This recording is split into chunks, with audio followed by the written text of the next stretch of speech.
Greetings and welcome to this new project.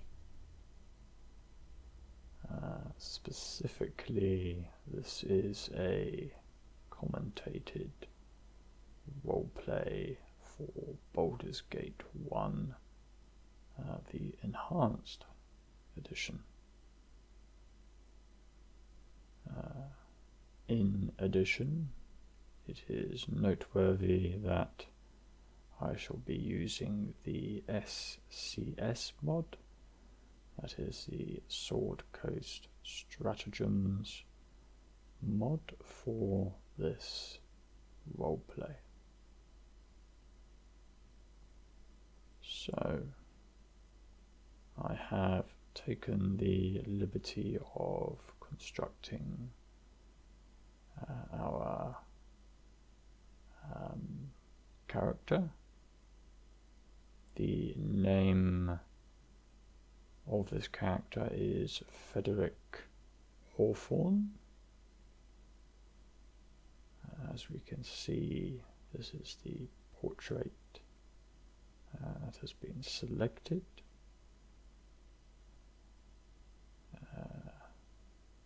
Male, human, illusionist, and lawful evil. So these are some of the most important elements of this character. In terms of a little bit about the background of Frederick Hawthorne, I shall in a moment have a little read of the biography tab. But in terms of my own understanding of this character, what I would say is that Frederick favours the school of illusion, as he is, generally speaking, non-confrontational, but he will defend himself if he is under pressure. I would say that ultimately Frederick is a selfish individual. However, his natural selfish inclinations are kept in check by his fear of the law and the fear of reprisal. So in terms of some of his stat attributes, Frederick has a strength of 8, so he has always been relatively weak. However, he is naturally very dexterous. In fact, he has maximum value in this regard. He is also surprisingly hardy, despite his relatively meagre strength. So he has been through some difficult times, trials and tribulations that have helped him to build his constitution. He has a natural very high intelligence. However, this intelligence is not wisdom. He may be very clever in specific respects, but actually lacks a certain common sense in many other respects. He is also relatively poor in terms of his interpersonal skills. Therefore, he has a relatively low value in charisma. As we can see here, we have some more information regarding his statistics.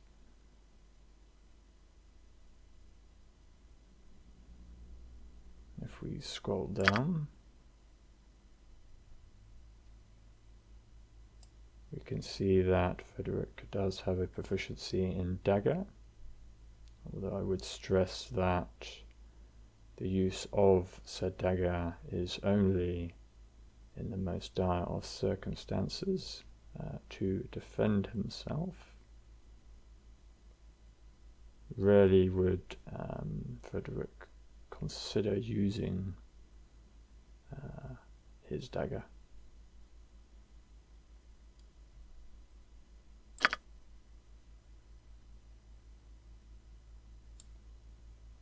So that's a little bit about these stats. Let's just touch on the biography.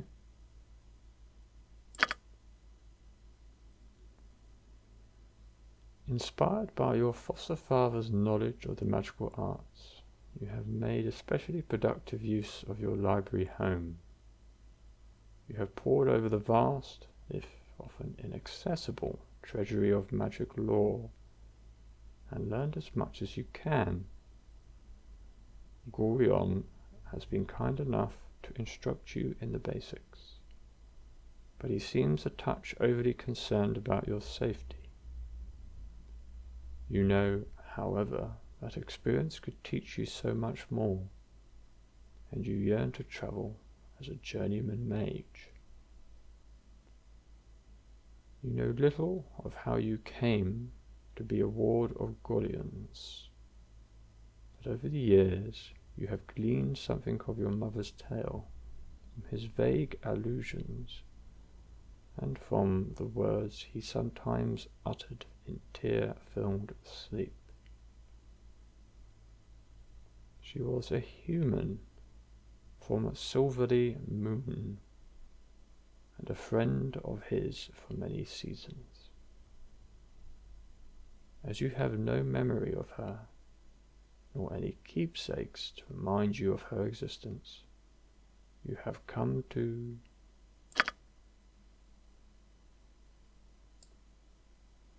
believe that she died while giving birth to you.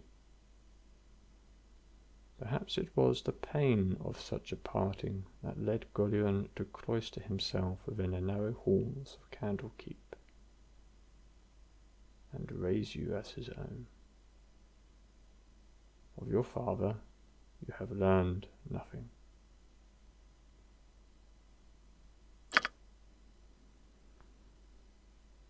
So this first paragraph does quite nicely syllogize with my conceptualization of Frederick's character, in that he is an individual that has an insatiable thirst for knowledge, and really this is something that I shall try to roleplay throughout this project, really delving into the lore, trying to learn as much as possible about different spells, really building as much as possible knowledge of this world.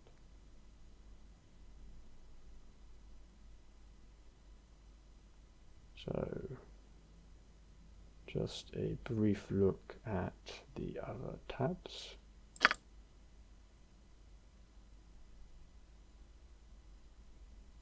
As we can see here, Frederick is specializing in the school of illusionism. He is an illusionist.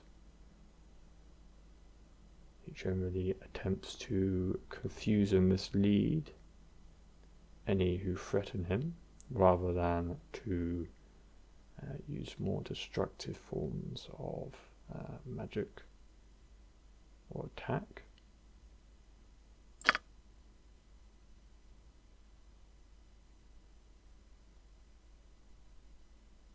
And just a note here at the bottom that these stats do require a minimum of 16 dexterity, which is one of the reasons why I chose to have such a high value in the first place.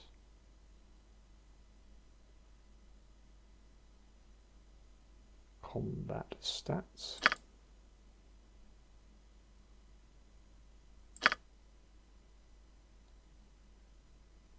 Just a little bit here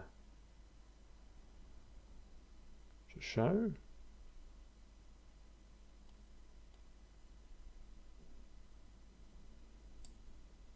In terms of the skills tab,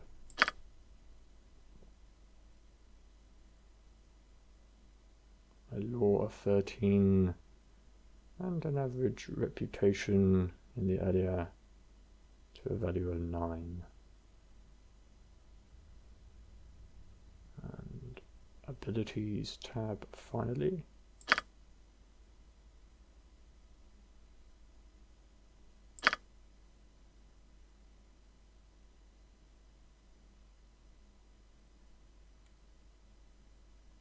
For your perusal.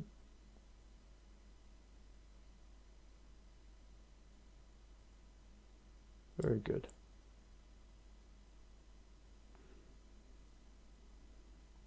So, having established a little bit of an overview of Frederick's character, let us return to the tutorial section.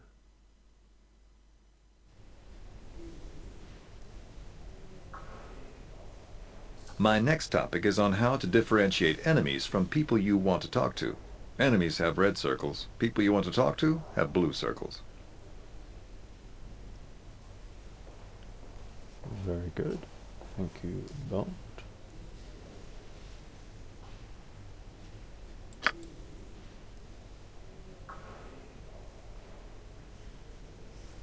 Certain options settings can remove these circles during unpaused gameplay, so that their presence does not distract from the mood of the game. The circles are always present when the game is paused, however.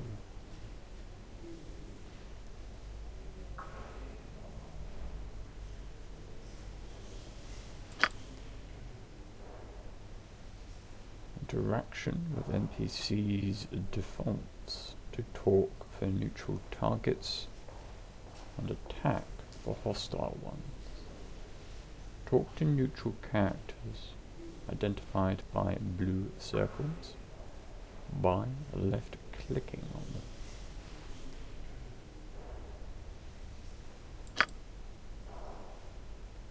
To attack hostile NPCs, simply left click on them. If you want to attack a neutral NPC, select a weapon icon from the bottom of your screen and left click on the target.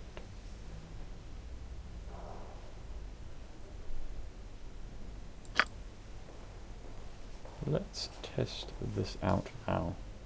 Left click on my servant and you will start a conversation. Servant Jospel, come here at once.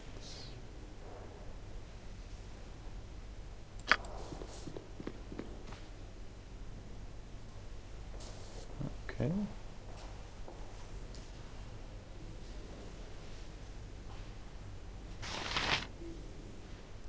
You have but to ask. Hey there. Wasn't that easy? What I'm going to do now is turn hostile. Okay, my circle will turn red. And then you can left click on me to attack. Makes sense.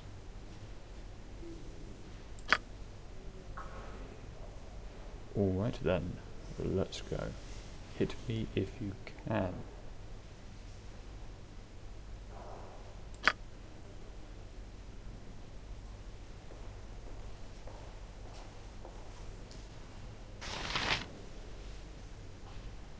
Let's give them a right thrashing. Well done. That was a good hit. Belt will talk with you now.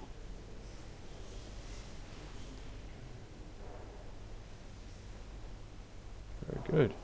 Thank you, Jospel. I now want to talk to you about the inventory page.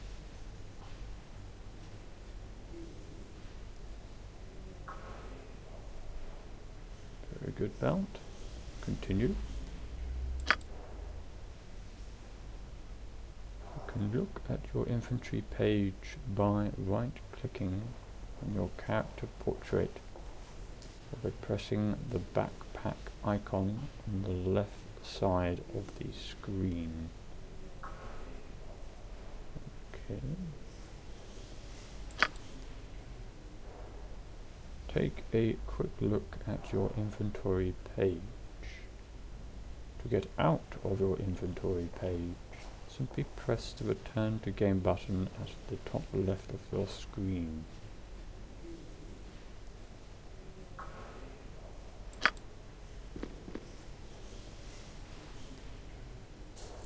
So, let's try this.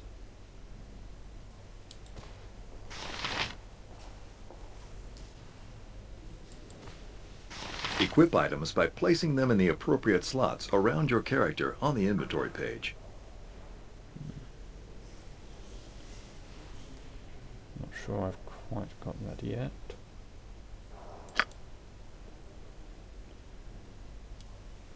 Once equipped, select the weapon by left-clicking on the quick weapon slot at the bottom of the main gameplay screen.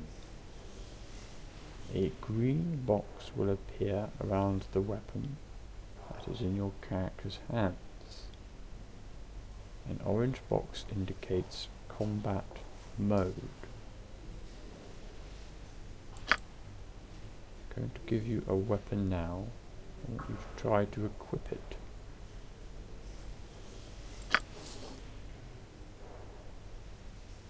Interesting. So we have an update here. Party has gained an item, dagger. Good. So we are looking for the inventory screen.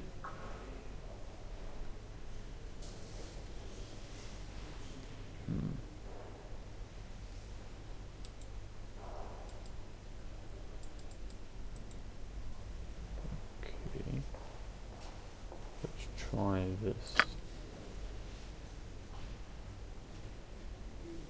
Okay.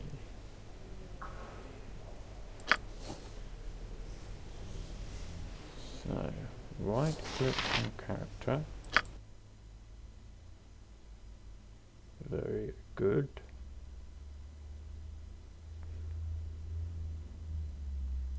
And drag to character. So we are now equipped with our dagger.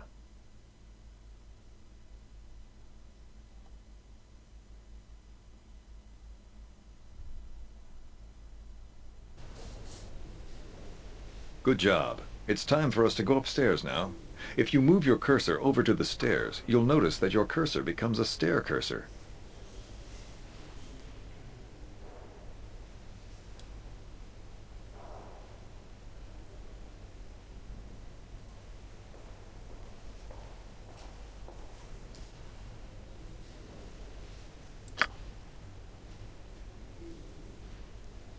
When your cursor changes, it means that you are about to perform an action other than moving. Interesting. If you left click on the stairs, your character will walk over to the stairs and move up to the next level.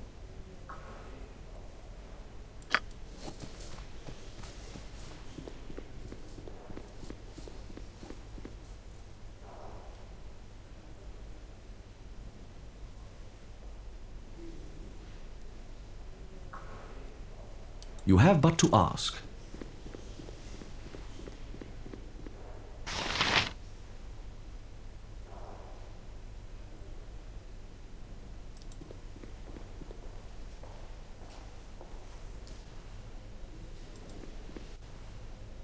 Now to the next part of your lesson, the journal.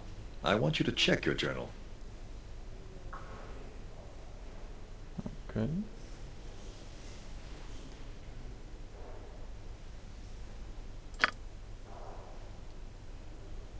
To assist in recording important information, many details will automatically be entered in your journal. To access the journal, left-click the quill icon on the left side of the screen.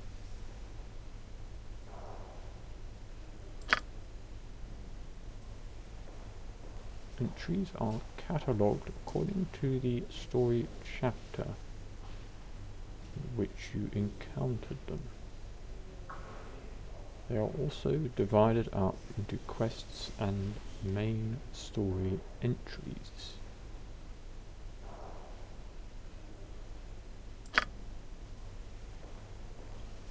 Main story entries will remain in your journal forever, and they are a reminder of all the major events in your character's life so far.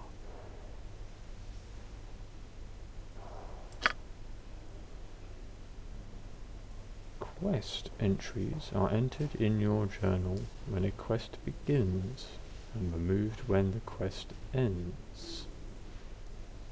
The entry then appears in the Done Quests section. Okay. Continue. If you check your journal right now, you will notice that an entry has been placed to remind you to finish combat training. When your training is done, the entry will disappear. Thank you, Belt.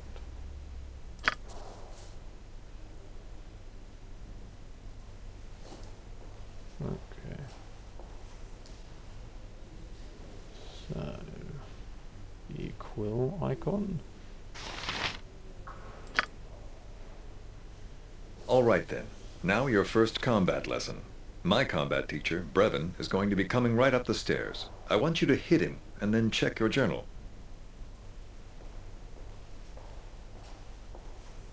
As you command, Belt.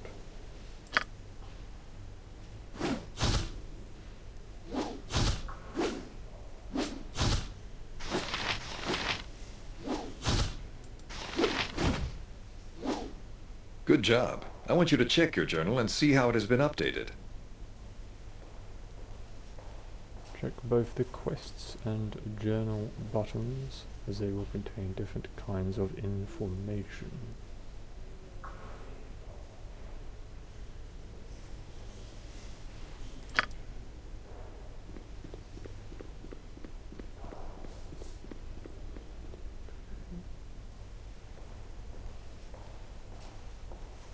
So, we have completed that small quest.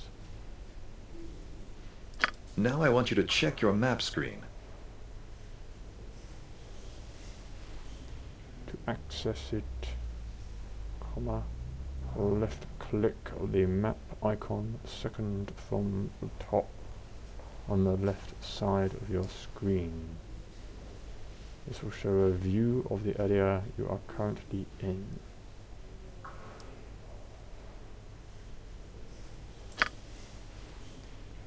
Once on the map screen, you will notice a world map icon at the top right.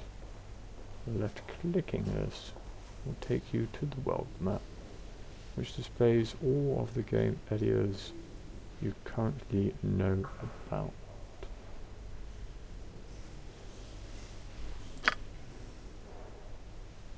You may also annotate your map screen by right-clicking where you want to make a note. Your cursor will change and you can type a short message to yourself. Could be of use. I'll give you a few seconds to try all of this out. Thank you, Belle.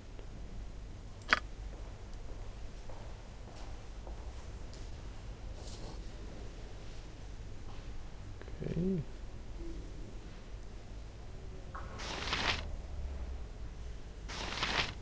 World map. Another page you might be interested in is the character sheet.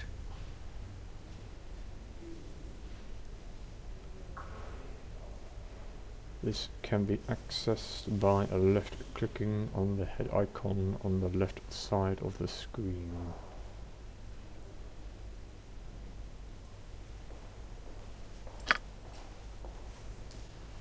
The record sheet has everything you need to know about your character. You'll also find an export button and an information button on this page.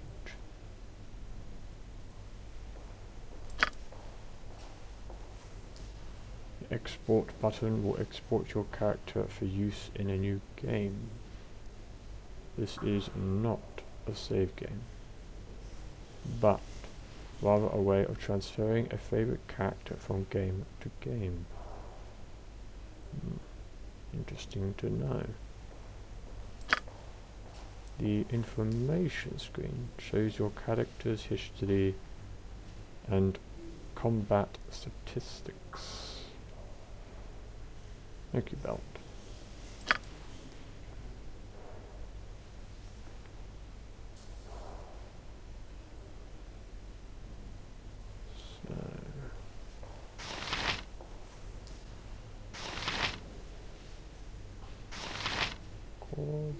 The last icon that you need to know about is the Options icon. You can also find it on the left side of the screen. On the Options screen, you will be able to save and load games, as well as modify graphics, sound, and gameplay. Good to know. Other characters can join you on your adventures. In fact, without companions, you'll find Baldur's Gate Enhanced Edition almost impossible to finish. Good to know.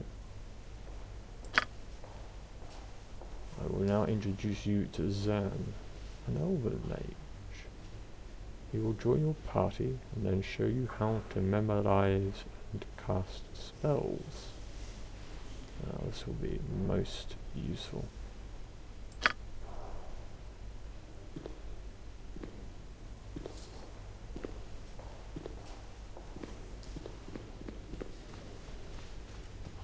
Hello. I am Zan, a mage from Everaska in the north. I am going to join your party and show you how to cast and memorize spells. Pleasure to make your acquaintance, Zan.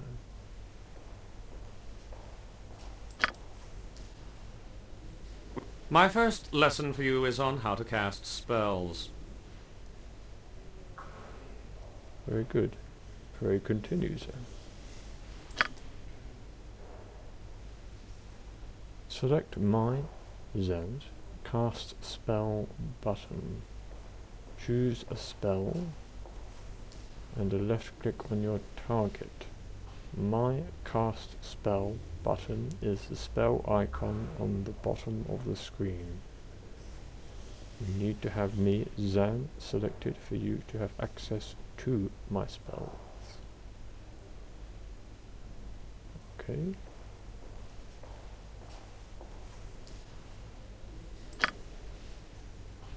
You can also configure quick spells by right-clicking on a quick spell slot. This summons a list of memorized spells to choose. If no spells are listed, a character either does not have any spells memorized or cannot cast until higher levels.